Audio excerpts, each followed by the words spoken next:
Do you see me? I'm just surrounded by dark matter. Today we are going to talk about just that, dark matter. This is Monterey. Welcome to my cosmic kingdom.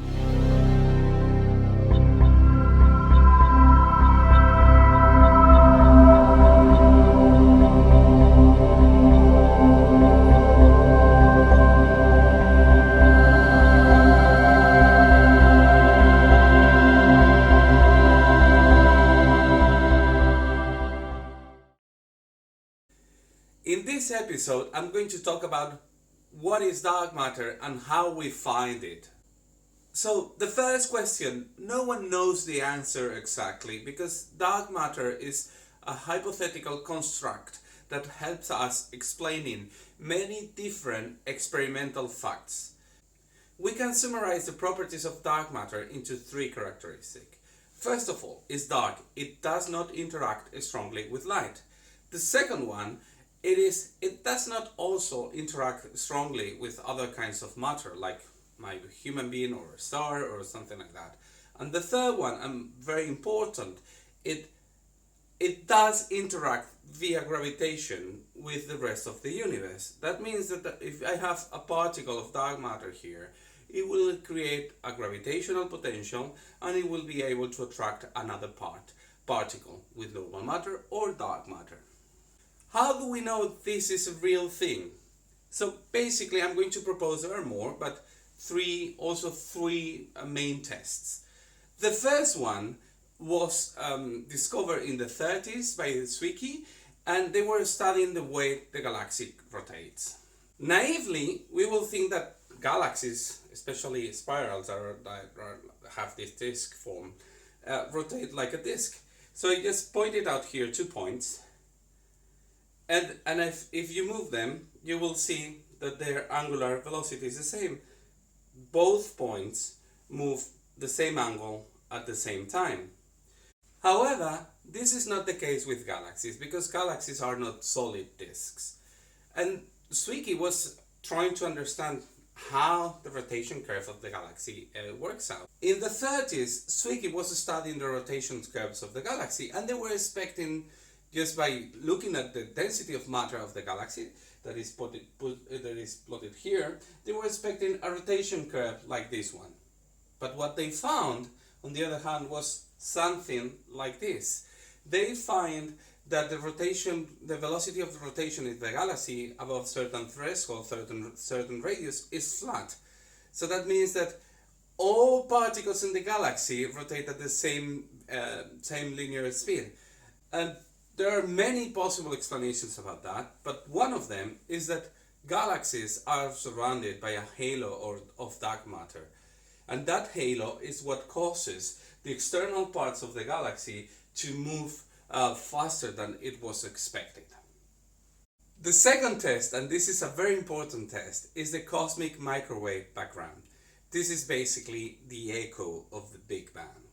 So a few years ago, a new probe to measure this, apart from COVI and WMAP, was launched to be able to capture the first light of the universe, which is the cosmic microwave background. And you can see here it's just a satellite, and it was scanning the whole sky, looking for this radiation, which happens to be in more or less similar wavelengths as the dust in galaxies. So it was also able to measure molecular clouds. That is something that I'm very interested about. But today is dark matter.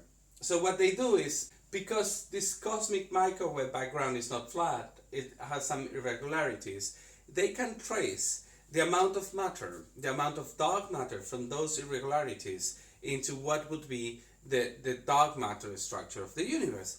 And here in Surrey we do fantastic simulations of this dark matter structure of the universe. Be prepared, because there is going to be a set of episodes about that. But what is important about Planck, it also gives you a recipe of the universe. It tells you that roughly 5% of the universe is made of baryonic matter. 27% is made of dark matter, and then the rest is something that they call dark energy, that we can talk about it in a different episode. But what is interesting is only 5% of the total energy budget of the universe is made of stars, human beings, galaxies, interstellar dust, etc. And then there is the third test. The third test is gravitational lensing. Do you know that space-time is not flat? If you have a big mass of matter, it will curve the space-time, and this will deflect the rays of light that travels through that space-time. The light won't travel on on a straight line. It will travel though through the straightest path possible. And this is what we astronomers take advantage of. So here you have a video of a background galaxy, and then here you have a galaxy that is not in the background. You can substitute it for a lump of dark matter. The difference is you see the galaxy, you don't see the dark matter.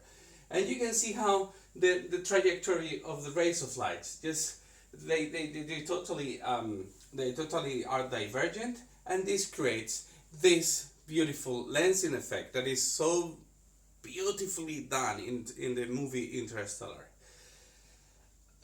And by observing the strength and the shape of this gravitational lensing, we can calculate the mass and also the mass distribution of dark matter that is between us and these very far away objects.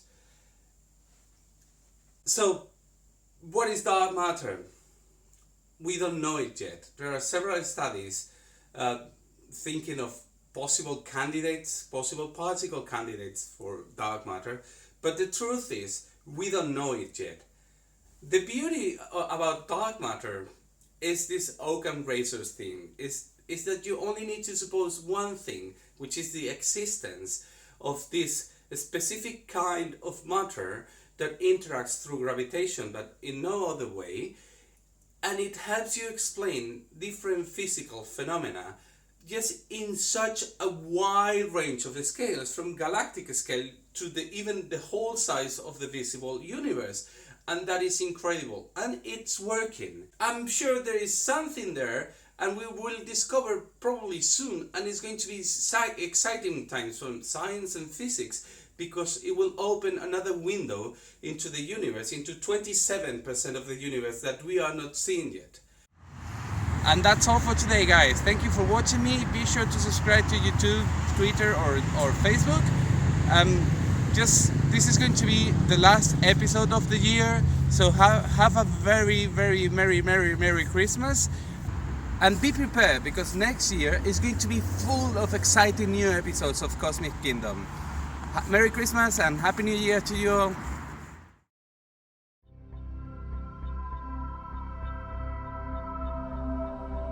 Today, guys, thank you for